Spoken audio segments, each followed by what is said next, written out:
नमस्ते नमस्कार, स्वागत है मेरे दोस्त जानता जाएंगे एक नई वीडियो में। दोस्तों, भोजपुरी चहेता सुपरस्टार शशिलाल यादव व भोजपुरी के प्रसिद्ध गायिका पारभा राज के सुमधुर आवाज में भावकाल मचाने वाला सॉन्ग, जिस सॉन्ग का टाइटल रखा गया है ढोंढी जगह घाव हुई।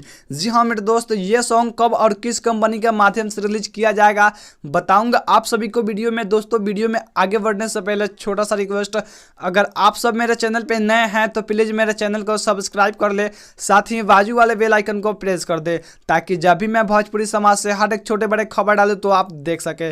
दोस्तों, बता दें आप सभी से, भोजपुरी चहेता सुपरस्टार शशिलाल यादव और भोजपुरी के प्रसिद्ध गायिका पारभा राज के सुमधुर आवाज में तांडव मचाने वाला सॉन्ग, जिस सॉन्ग का टाइटल रखा गया है ढोंढी जगह घाव हुई। जी हाँ मेरे दोस्त, ये सॉन्ग 28 मार्च 2022 को सुबह 6:15 पर, यानी कल सुबह 6:15 पर शशिलाल इंटरटेनमेंट यूट्यूब चैनल के माध्यम से रिलीज किया जाएगा।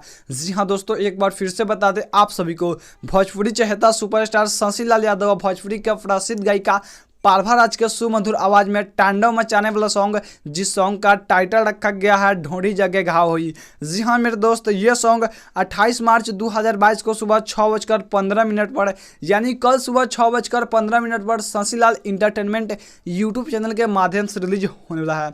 तो दोस्तों, आप सब जैसे ही शशिलाल यादव व पारभा राज के हर सॉन्ग को प्यार आशीर्वाद देते हैं, उसी तरह इस सॉन्ग को भी प्यार आशीर्वाद दे, ताकि ये सॉन्ग भोजपुरी इंडस्ट्री के अंदर एक अलग पहचान बना पावे। मेरे दोस्त, जानकारी कैसा लगा नीचे कमेंट सेक्शन में कमेंट करके जरूर बताएं, और मेरे चैनल पे नए हैं तो इस चैनल को सब्सक्राइब कर ले, ताकि जब भी मैं भोजपुरी समाज से हर एक छोटे बड़े खबर डालूं तो आप देख सके।